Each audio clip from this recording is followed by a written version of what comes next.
नमो नमः। मैं डॉक्टर कविता स्वागत करती हूँ आप सभी का संस्कृत शाला की आज की कक्षा में।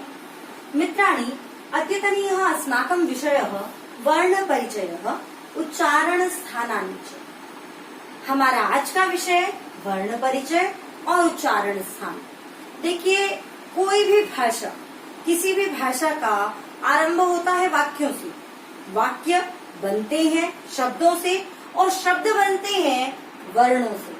यानी कि भाषा की सबसे छोटी इकाई वर्ण है। सबसे छोटी इकाई यानी कि जिसके टुकड़े न किए जा सके, जिसे अलग न किया जा सके, वर्ण को ही हम ध्वनि या अक्षर भी कहते हैं। देखिए, अक्षर से भी ये बात सिद्ध होती है। अक्षर यानी कि जिसका अक्षर नहीं होता, जिसका विनाश यानी कि जिसे तोड़ा नहीं जा सकता, वही जो है वह वर्ण है। वर्ण जानने के लिए देखिए क्योंकि हम वाक्यों से पहले जानते हैं हम इन शब्दों को, तो चलिए कुछ शब्दों को देख लेते हैं। मैंने यहाँ कुछ शब्दों को लिखा है। पहला शब्द है बालकः, कृष्णः, विद्यालयः, शिक्षा। आप देख रहे हैं बालकः, बालकः। ये जब मैंने शब्द बालकः बोला तब इसमें कई सारी ध्वनियां एक साथ निकलकर इस बालक शब्द को बनाती हैं। ये जो बालक शब्द है, जिन ध्वनियों से बना है, वे ध्वनियां ही वास्तव में वर्ण है। अब देखिए, उसके लिए हमें वर्णमाला को जानना पड़ेगा। तो चलिए जानते हैं हम वर्णमाला को। वर्णमाला में 48 वर्ण होते हैं। उन्हें जानने के लिए जानते हैं हम वर्णमाला के भेद, यानी कि वर्ण कितने प्रकार के होते हैं वो जानना आवश्यक है। तो वर्ण जो है वो मुख्यतः 2 प्रकार के, स्वर और व्यंजन। लेकिन ये जो अयोगवाह यानी कि जो न तो स्वरों की श्रेणी में आते हैं न व्यंजनों की श्रेणी में आते हैं, उन्हें हम कहेंगे अयोगवाह। जिसका योग न स्वरों के साथ बैठता है न व्यंजनों के साथ बैठता है, वही है अयोगवाह। स्वर, नाम से ही पता लग रहा है स्वर। स्वतः राजन्ते इति, स्वयं राजन्ते इति स्वराः। स्वयं जिनका अपने आप में अस्तित्व है वो होते हैं स्वर, यानी कि जो अपने आप से या अपने दम पर अपना उच्चारण रख सकते हैं, जिन्हें हम बिना किसी वर्ण की सहायता के बोल सकते हैं। ये सब इसकी परिभाषाएं हो सकती हैं। तो वो होते हैं स्वर। अब स्वरों में भी स्वर जो है वो 3 प्रकार का है, ह्रस्व, दीर्घ, प्लुत। फिर से बोल रही हूँ, ह्रस्व, दीर्घ और प्लुत। अब ह्रस्व स्वर, देखिए इन स्वरों को जानने के लिए कि ह्रस्व क्या है, दीर्घ क्या है, प्लुत क्या है, चलिए हम एक श्लोक लेते हैं और उस श्लोक के माध्यम से जानते हैं कि ह्रस्व, दीर्घ और प्लुत है क्या। श्लोक है, एकमात्रो भवेद् ह्रस्वो द्विमात्रो दीर्घमुच्यते त्रिमात्रस्तु प्लुतो ज्ञेयो व्यंजनं चार्धमात्रिकम्। यहाँ पर बताया गया है कि ह्रस्व, दीर्घ, प्लुत और व्यंजन की वास्तव में इनका उच्चारण कैसे होता है। इन्होंने कहा एकमात्रो भवेद् ह्रस्वो। ह्रस्व जो है उसके उच्चारण में 1 मात्रा का समय लगता है। अब ये 1 मात्रा आखिर है क्या? 1 मात्रा, ये जो समय लगता, ये 1 मात्रा ये 1 मात्रा। एकमात्रो भवेद् ह्रस्वो, उसके बाद द्विमात्रो दीर्घम उच्यते, और 2 मात्राओं का जब समय लगे तो उसे कहेंगे हम दीर्घ। अब 2 मात्रा आ, 2 मात्रा का जब समय लगे तो उसे हम कहेंगे दीर्घ। और फिर कहा त्रिमात्रस्तु प्लुतो ज्ञेयो, और 3 मात्राओं वाला कहेंगे हम प्लुत को। अब प्लुत क्या होता है? देखिए, संस्कृत साहित्य में हम सामान्यतः भी, हिंदी में भी वैसे संबोधन में ज्यादातर टी को प्लुत करते हैं। जैसे मुझे राधिका को बुलाना है और दूर से बुलाना है तो मैं कहती हूँ राधिका। तो ये जो आ का इतना लंबा उच्चारण सामान्यतः नहीं होता। तो ये जो लंबा उच्चारण हुआ है वही 3 मात्रा का समय जो इसने लिया है वही है प्लुत। मात्रा को हम चुटकी से भी जान सकते हैं। ये समय मात्रा अ, आ, इस तरीके से भी हम जान सकते हैं। लेकिन व्यंजन जो है वो अर्धमात्रिकम, मात्रा का भी नहीं पूरा समय लेते, अर्धमात्रिकम आधी मात्रा का समय लेते हैं। कारण कि वे अपने आप में खाली क, अगर मैं कहूं कि बोलिए, आप बोल ही नहीं पाएंगे बिना अ के। चलिए एक बार कोशिश करते हैं, क को बिना अ की सहायता के या बिना किसी स्वर की सहायता के बोल के देखिए, नहीं बोल पाएंगे, क्योंकि क खाली बोला ही नहीं जा सकता, उसके पीछे कोई वर्ण रहेगा तो हम आधा अक्षर बोल सकते हैं, अन्यथा हम नहीं बोल पाते। तो पहले हम स्वरों में ह्रस्व स्वर क्या है देखते हैं, आइए। अ, ई, उ, री और री। संस्कृत साहित्य में री भी ह्रस्व स्वरों की श्रेणी में ही आता है। फिर से एक बार, ह्रस्व है अ, ई, उ, री और री। दीर्घ स्वर, बड़े स्वर आ, ई, उ, री, ए, ऐ, औ, ओ, औ। ये जो है ये हमारे दीर्घ स्वर है। और प्लुत मैंने आपको पहले ही बताया, ज्यादातर संबोधन में जब एक शब्द को दीर्घ किया जाता है, जैसे ओम, तो प्लुत है और उसके लिए इस चिन्ह का प्रयोग किया जाता है। मुझे लगता है अब आपको स्वर स्पष्ट होंगे। ये है हमारे 13 स्वर। तो चलिए अब आगे चलते हैं व्यंजन की तरफ। व्यंजन में आप देख रहे हैं 33 व्यंजन है, और उन 33 व्यंजनों में जिन पंक्तियों को हम 5 पंक्तियां जो इकट्ठे आती हैं, क ख ग घ ङ, च छ ज झ ञ, ट ठ ड ढ ण, त थ द ध न, प फ ब भ म, ये जो 5 है, ये आप इनके नाम से भी जान सकते हैं, ये है स्पर्श व्यंजन। यानी कि हवा स्पर्श करके जब निकलती है तो इसी कारण से इन्हें कहा गया है स्पर्श व्यंजन। क ख ग घ ङ, च छ ज झ, हवा कहीं ना कहीं टकराती है। त ठ ड ढ ण, त थ द ध न, प फ ब भ म। इसे और बेहतर जानेंगे हम उच्चारण स्थान में। पहले अभी हमारा प्रयोजन है केवल इन वर्ण के प्रकार से, वर्ण कितनी तरह के हैं इससे निकलना। आगे देखते हैं, उसके बाद है अंतस्थ व्यंजन। देखिए ये अंतस्थ बीच में स्थित है, ना तो ये स्वर है ना ही व्यंजन है, पूरी तरह से ये व्यंजन नहीं है। आपने देखा होगा ई जो है वो जब भी बदलता है य बन जाता है, री र बन जाता है, री ल बन जाता है, उ व बन जाता है। ये अंतस्थ, ये आधे स्वर और आधे व्यंजन की श्रेणी में आते हैं, इसलिए भी इन्हें अंतस्थ कहा गया है। उसके बाद है ऊष्म। ऊष्म इसे हम छोटी सी एक ट्रिक से जान सकते हैं। ऊष्म यानी कि जिसमें हमारी ऊष्मा प्रयोग होती है, इससे भी हम याद कर सकते हैं। कैसे? श, श, स, ह, ऊष्मा। इस तरीके से भी हम इसे जान सकते हैं, ऊष्म वर्ण है। उसके बाद आते हैं हमारे अयोग वर्ण, जो कि अयोगवाह वर्ण, जो कि 2 प्रकार के हैं। उसमें पहला है अम और अह। अम यानी कि अनुस्वार और अह यानी कि विसर्ग। देखिए क्योंकि इन्हें अयोगवाह इसलिए कहा गया है कि बिना अ की सहायता के ये नहीं बोले जा रहे। वास्तव में ये अनुस्वार हम इसे इस प्रकार जान सकते हैं, जैसे चंद्र, और अनुस्वार ही जब हल्का हो जाता है तो वो अनुनासिक के रूप में प्रयोग होता है, जैसे चांद। इसे हम न की साउंड से भी पहचान सकते हैं। चंद्र आपको न की साउंड आएगी, लेकिन चांद केवल नाक में ही हल्की सी साउंड होकर रह गई, तो वो हो गया अनुनासिक। जैसे कि गांव, ज्यादातर आ की मात्रा के साथ इसका प्रयोग होता है। और अंशुल, न की साउंड, हैवी साउंड तो मतलब अनुस्वार, और हल्का तो अनुनासिक। और उसके बाद है विसर्गी, जिसका जो है वो हकार की तरह उच्चारण होता है, मात्र कंठ से उच्चारण होता है और बहुत हल्का उच्चारण होता है, जैसे बालक, बालक, इस तरीके से। तो ये थे हमारे वर्ण। और आइए अब जान लेते हैं हम उच्चारण स्थान को और वर्ण वियोजन और वर्ण संयोजन को, क्योंकि हर शब्द, यहाँ पर इतने सारे शब्द लिखे हुए हैं, हर शब्द बहुत सारे वर्णों से मिलाकर बना है। तो कैसे बना है चलिए जानते हैं। वर्ण वियोजन और संयोजन। वियोजन जिसे कि हम वर्ण विच्छेद भी कहते हैं। तो चलिए देख लेते हैं कुछ शब्दों के माध्यम से। यहाँ पहला शब्द मैंने लिखा है विद्यालय।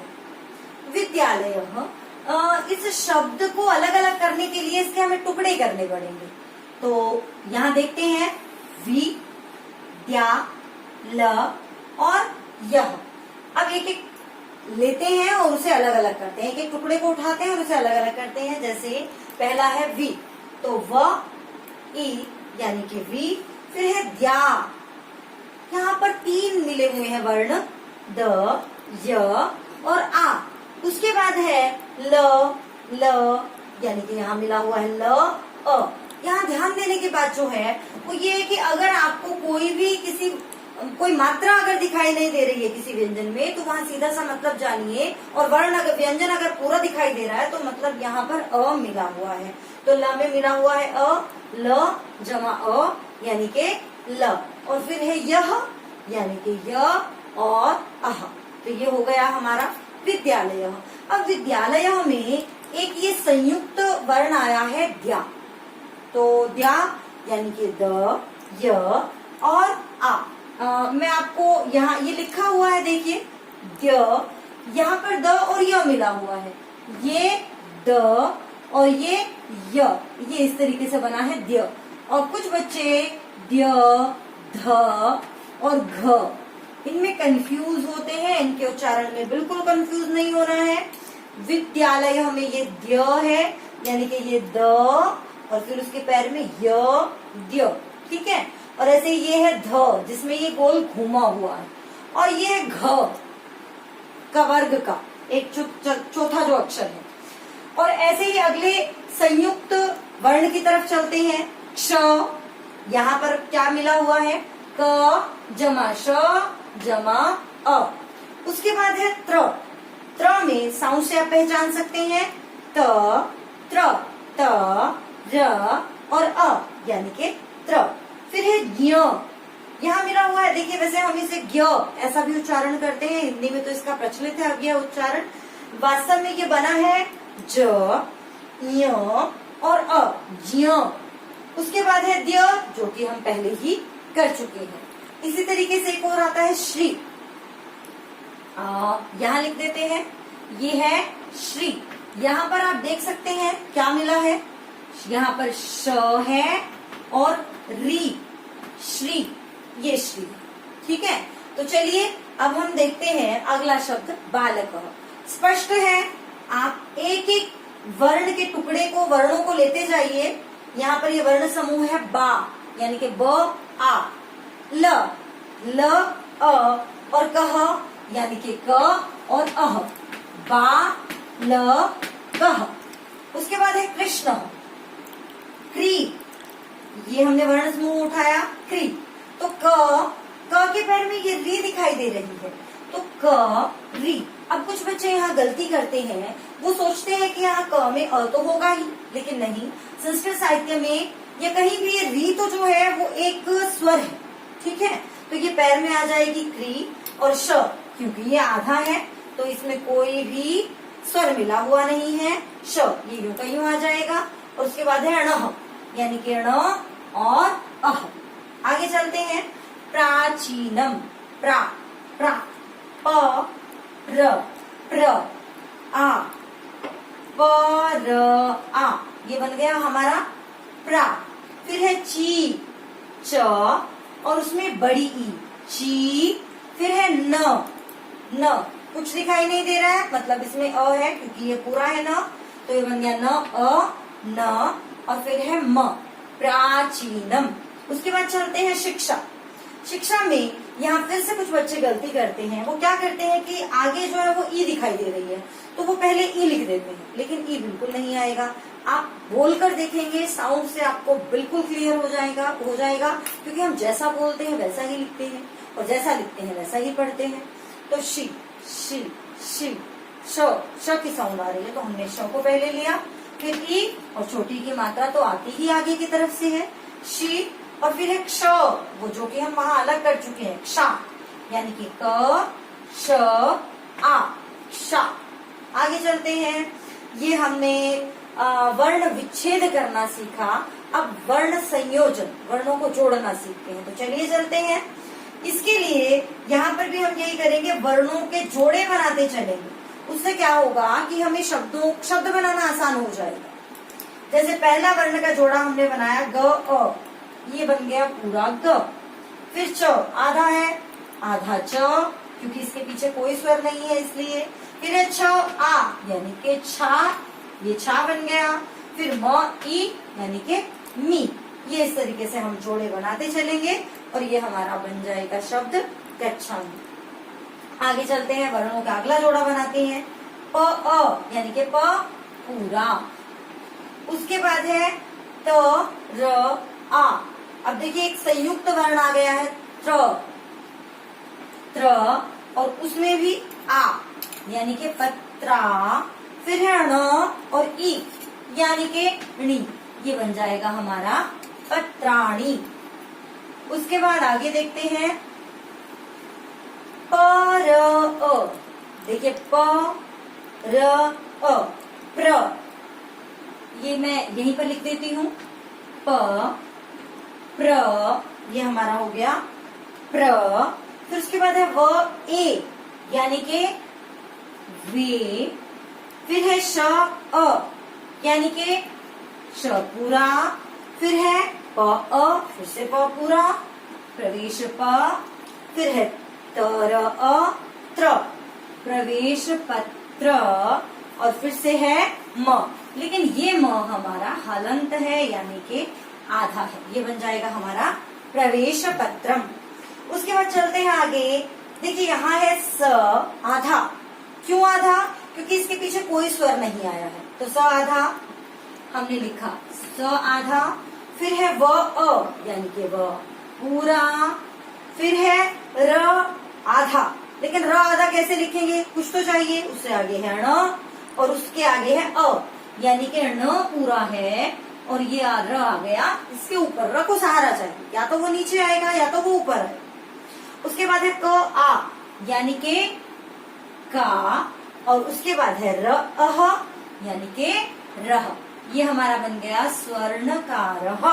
उसके बाद है अगला शब्द ज ई, क्या बनेगा, बिल्कुल सही, जी। फिर है ज य, ये दो व्यंजन आ रहे हैं, कौन सा संयुक्त व्यंजन बनेगा, य यानी कि ज्य, जिज्ञा, आ भी है। फिर है स और आ, जिज्ञासा, ये हमारे शब्द जो है वो बन जाते हैं इस तरीके से। और देखिए यहाँ पर हमने वर्णों को अलग करना सीखा, वर्णों को जोड़ना सीखा, और अब इसका अभ्यास भी जरूरी है। तो अभ्यास के लिए पहला काम आप क्या करेंगे, आपके परिवार में जितने भी सदस्य हैं या जितने भी आपके मित्र हैं, या तो परिवार के सदस्य ले लीजिए, परिवार के सदस्यों के अलावा आप मित्रों के नाम ले सकते हैं, उन नामों को लीजिए और उनको अलग अलग वर्णों में बांट कर देखिए, क्या आप उन्हें वर्णों के टुकड़ों में तोड़ पा रहे हैं, क्या आप उसके टुकड़े कर पा रहे हैं। एक एक शब्द उठाइए और उसे अलग करते चले जाइए, जैसे हमने यहाँ पर एक वर्ण समूह लिया और उसे अलग किया था। अभ्यास के लिए मैंने कुछ यहाँ पर शब्द लिखे हैं, उनका अभ्यास आप कमेंट बॉक्स में लिखकर जरूर डालिएगा। अगर आपको वीडियो अच्छी लगे तो इसे शेयर कर सकते हैं। यहाँ पर जैसे यहाँ मैंने पहला शब्द लिया है पठिष्यति, अमिताभः, विज्ञानम, क्षमाशीलः, आशीर्वादः, और अंतिम है कृपया। आशीर्वादः और कृपया, ये दो शब्द लेने का एक और मुख्य कारण है क्योंकि कुछ बच्चे आशीर्वादः को आशीर्वादः लिख देते हैं, तो इसे समझ लीजिएगा, यहाँ र जो है वो व के ऊपर आएगा और कृपया ये इस तरीके से लिखा जाएगा। अब चलिए हम चलते हैं उच्चारण स्थान की तरफ और सीखते हैं इन वर्णों को बोला कैसे जाता है। चलिए, उच्चारण स्थान। उच्चारण स्थान को जानने के लिए हमें यह जानना होगा कि ये ध्वनियां, जो वर्ण है वो बनते कैसे हैं, वो निकलते कैसे हैं। देखिए जब हम सांस लेते हैं, हवा अंदर जाती है और फेफड़ों में भर जाती है, फेफड़ों से जब वो वापस आती है, आप महसूस कीजिएगा, जब वो वापस आती है तो वो गले से होती हुई आती है और मुख में कई जगह टकराती है, हमारे स्वर तंत्र में कई जगह टकराती है, और अलग अलग जगह टकराने के कारण अलग अलग ध्वनियां जो है वो पैदा होती हैं, और उसे ही वही जो है वो उसके उच्चारण स्थान बन जाते हैं। एक छोटा सा उदाहरण लेकर देखते हैं, जैसे कंठ से आवाज आ रही है, तो ये जो है ये वर्ण जो है वो कंठ है।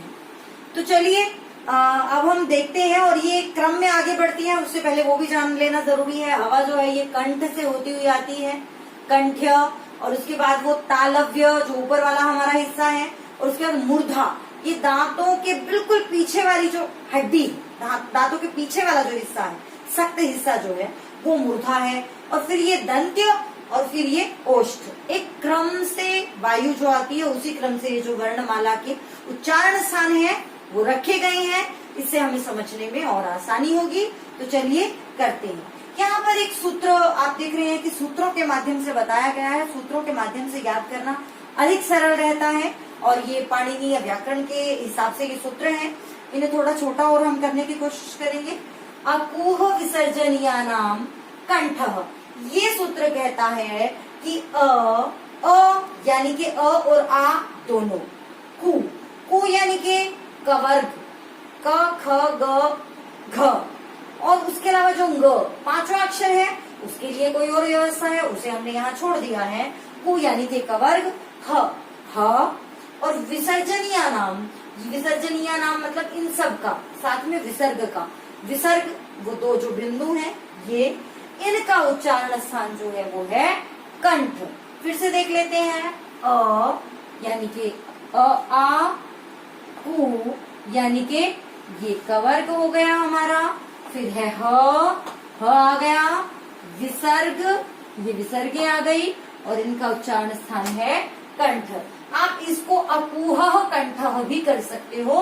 विसर्जनीय नाम के लिए आप सिर्फ विसर्गे लगाकर भी काम चला सकते हो, अपने लिए सूत्र छोटा बना सकते हो। इनका उच्चारण स्थान है कंठ। एक बार बोल के देखते हैं, आप भी मेरे साथ बोल सकते हैं। अ, आ, क, ख, ग, घ, ह, ह की साउंड ह की आती है विसर्गों में भी, तो इनका उच्चारण स्थान है कंठ। और कंठ का उच्चारण स्थान होने के कारण इन्हें ही कंठ्य वर्ण भी कहा जाता है। तो चलिए आगे चलते हैं। अगला है ईचो यशा नाम तालु। अब कंठ से हम बढ़ते हैं तालु की तरफ, ऊपर वाला भाग जो है हमारा, तो ईचो यशा नाम तालु। फिर से ई में ई और ई दोनों आ जाएंगी, यानी कि छोटी ई और बड़ी ई दोनों आ जाएंगी। उसके बाद है चू। यहाँ पर ऊ का मतलब होता है पूरा वर्ग, जैसे चू आया तो मतलब चवर्ग, कु आया तो मतलब कवर्ग। तो चू यानी कि समझ गए होंगे आप, बहुत बढ़िया, च, छ, ज, झ, ये मतलब है चू का। ठीक है। फिर उसके बाद है य, और फिर उसके बाद है श। इन सब का उच्चारण स्थान है तालु। कैसे बोलकर देखते हैं। ई, आप हवा को ऊपर की तरफ रोकते हैं। ई, च, छ, ज, ऊपर टकरा रहा है। झ, य, श, ये जो है ये और तालु से उत्पन्न होने के कारण इन्हें तालव्य वर्ण कहा जाता है। आगे चलते हैं। ऋटोरषाणाम मूर्धा। मूर्धा यानी कि दांतों के बिल्कुल पीछे वाला, अंदर की तरफ जो हिस्सा है वो मूर्धा है। उससे कैसे वर्ण उत्पन्न होते हैं देखिए, देखते हैं। री यानी कि री और ही, री, ये दोनों री आ गई है हमारे पास। उसके बाद है टू, टू, उ यानी कि पूरा टवर्ग, तो ये आ गया है हमारा ट, ठ, ड, ढ। और उसके बाद है र और श, ये दोनों भी इसमें आ जाते हैं। र और श, श। जब हवा आप आगे की तरफ रोकेंगे तो इस वाले श की साउंड आएगी, और जब आप हवा श ऊपर की तरफ रोकेंगे तो इस वाले श की, तालव्य श, ये तालव्य है और ये मूर्धन्य है। ठीक है। तो ये हो गया हमारा, ये मूर्धा से उत्पन्न होने के कारण इन शब्दों को हम कहते हैं मूर्धन्य। अब फिर से एक बार फील करके देखिए मूर्धन्य कैसे हैं। क्या इनकी साउंड एग्जैक्टली मूर्धा से ही उत्पन्न हो रही है। री, री, ट, ट, ठ, ड, ढ, ट, ठ, ड, ढ, वही टकरा रहे हैं। और र वही टकरा रहा है। श, श। आगे चलते हैं। री तुलसा नाम दंतः। री तुलसा नाम दंतः। री जो कि हमारा संस्कृत साहित्य में एक स्वर है। तु यानी कि पूरा तवर्ग, ये री हो गया। ये त, थ, द, ध, ये हमारा तवर्ग हो गया। और उसके अलावा ल, स, ल, स। इन वर्णों का उच्चारण स्थान होता है दंत्य, यहाँ पर आप दांत की आपको सहायता लेनी पड़ेगी। बोलकर देखते हैं, री री। आपकी जीभ जो है वो दांत के पिछले भाग पर टकरा रही है। त, थ, द, ध, ल, स। तो ये जो है स, स। समझ जाएंगे आप दंत्य, इनकी यही पहचान है, तालव्य, मूर्धन्य और दंत्य। दांत की सहायता से उत्पन्न होने के कारण इसका उच्चारण स्थान जो है वो दंत्य है। ये वर्ण जो है वो दंत्य कहे जाते हैं। आगे चलते हैं। उपउपध्मानीया नाम ओष्ठौ। उ यानी कि ऊ और ऊ दोनों, एक है पू और फिर उसमें मिला हुआ है उपध्मानीय। क्या मतलब हुआ? पू का मतलब तो आप बहुत अच्छे से जानते हैं, क्योंकि हर जगह ऊ आया तो मतलब पूरा वर्ग, पू यानी कि पूरा वर्ग। और इसमें एक जुड़ा हुआ है उपध्मानीय। उपध्मानीय वो वर्ण होते हैं जब विसर्गे जो है पवर्ग से पहले आती हैं तो वही उपध्मानीय है। जब विसर्गे ये विसर्ग जो है जब वो पवर्ग से पहले आएगी तो वही उपध्मानीय बन जाता है। जैसे बालः पचति, जब इसमें हम उपध्मानीय बोलेंगे तो ये विसर्ग आदि से हो जाते हैं। जैसे बाल पचति, बाल पचति। तो ये जो है वो उपध्मानीय है। उपध्मानीय का और प फ ब भ इनका उच्चारण स्थान है ओष्ठ्य। कैसे? देखिए एक बार, प फ ब भ म। अब कुछ बच्चे कंफ्यूज होते हैं, इसका उच्चारण जो है वो है फ। जब हम इसके नीचे बिंदु लगाते हैं तब ये फ है, तो इसलिए ये है फ। ठीक है, आगे चलते हैं। और ओष्ठ से इनका उच्चारण स्थान होने के कारण ये ओष्ठ्य वर्ण है। अगला देखते हैं, आगे है यम गणना नाम नासिका। नासिका ये जो वर्ण है य यानी कि वर्ण के वर्ग के जो पांचवे अक्षर हैं। देखिए हमने यहाँ पर क ख ग घ लिखा था लेकिन ङ छोड़ दिया था, च छ ज झ लिखा था लेकिन य छोड़ दिया था, फिर यहाँ पर ट ठ ड ढ ण छोड़ दिया था, फिर प फ ब त थ द ध न छोड़ दिया था और प फ ब भ म छोड़ दिया था। ये सब यहाँ आ गए हैं जो जो हमने पांचवे अक्षर छोड़े थे, तो उनका उच्चारण स्थान है नासिका। और नासिका से उत्पन्न होने के कारण इन्हें कहा जाता है नासिक्य। कैसे? आप बोलेंगे, नाक में आपको ध्वनि सुनाई देगी, महसूस होगी, य म ङ ण न। इवन इतना कि आप इनको नाक बंद करके बोल नहीं सकते। ट्राई कीजिए, य बोला ही नहीं जाएगा। बोल के देखिए सारे वर्ण, मजा आएगा। बोल कर देखिए, बिना नाक के आप नहीं बोल सकते, इसलिए ही इन्हें उच्चारण स्थान इनका नासिका और इन्हें कहा जाता है नासिक्य वर्ण। इसी प्रकार एक बार देख लेते हैं उच्चारण स्थान कंठ। इन वर्णों का उच्चारण स्थान है कंठ और कहा जाता है कंठ्य। इन वर्णों का ईचु यश, इन वर्णों का उच्चारण स्थान तालु और इन्हें कहा जाता है तालव्य वर्ण। इन वर्णों का री री ट ठ ड ढ र रि श, इनका उच्चारण स्थान मूर्धा और कहा जाता है मूर्धन्य वर्ण। और री तुलस यानी कि री त थ द ध ल स, इन सब का उच्चारण स्थान दंत और कहा जाता है दंत्य। उपध्मानीय, उपउपध्मानीय उ उ, उपध्मानीय प फ ब भ, इनका उच्चारण स्थान है ओष्ठ और इन्हें कहा जाता है ओष्ठ्य वर्ण। इसी प्रकार इन पंचम अक्षरों का उच्चारण स्थान है नासिका और इन्हें कहा जाता है नासिक्य वर्ण। नासिक्य वर्णों के बाद हम आगे चलते हैं मिश्रित वर्णों की तरफ। इन्हें करना और आसान है, इनके जो है उच्चारण स्थान को पहचानना और आसान है। देखिए हमने संधि में भी ए आई स्वर ये बनाए हैं। ए स्वर कैसे बना है? ए याद होगा आपको, अ जमा ई, जब हम जोड़ते हैं तो बनता है ए। अ ई कंठ तालु। तो ये जो ए वर्ण है, क्योंकि ये बना है अ और ई से, तो इसलिए अ ई ए बनता है, तो इसका उच्चारण स्थान है कंठ तालु और इसलिए इसे कहा जाता है, इन वर्णों को कहा जाता है कंठ तालव्य।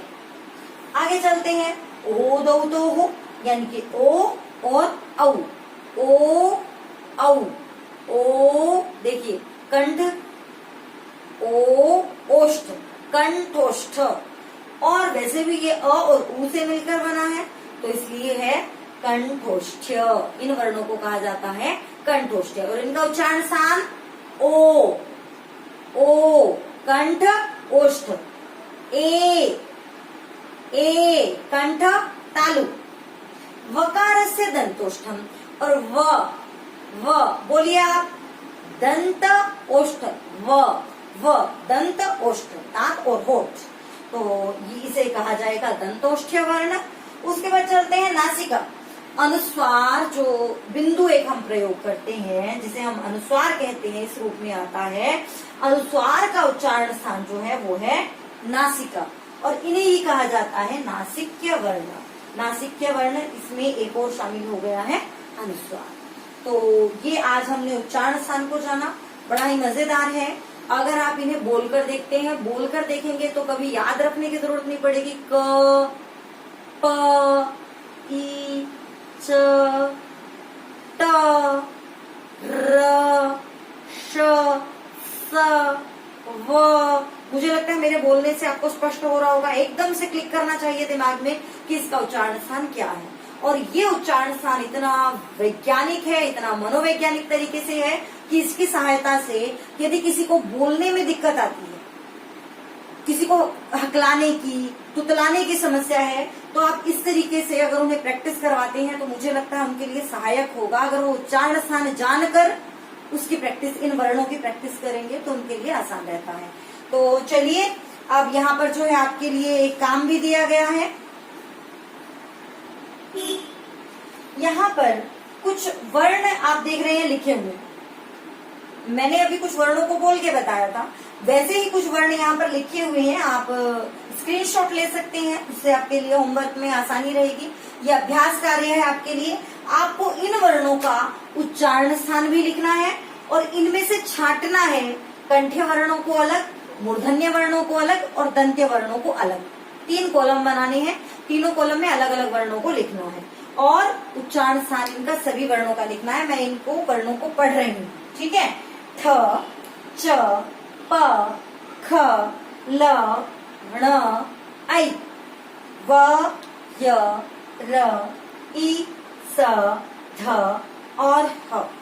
और इसके साथ हमारी आज की कक्षा, जिसका विषय था उच्चारण स्थान, वर्ण वियोजन, वर्ण संयोजन, साथ में वर्ण परिचय, वर्ण होते क्या है, हमारी भाषा की सबसे छोटी इकाई, तो ये आज का हमारा विषय था। आशा करती हूँ आपको स्पष्ट हो गया होगा। यदि कहीं पर कोई कंफ्यूजन है, यदि संदेह है, अस्ति यदि संदेह कुत्रचित तर्हि भवन्तः प्रश्नुं शक्नुवन्ति। आप कमेंट बॉक्स में अपना प्रश्न पूछ सकते हैं, हम आपका उत्तर अवश्य देंगे। और यदि किसी और विषय जो आपको लगता है कि हमें इस विषय पर वीडियो उपलब्ध करवाई जाए तो आप अपना सुझाव भी दे सकते हैं। अन्य विषयों के लिए भी आपके सुझाव आमंत्रित हैं। आपके सुझाव हमारे लिए अमूल्य हैं, बहुत महत्वपूर्ण है। तो अपने सुझाव, अपने कमेंट हमारा उत्साह बढ़ाने के लिए आप करते रहिए। तो ऐसी ही अन्य वीडियोस के लिए मिलते हैं फिर, तब तक के लिए धन्यवाद।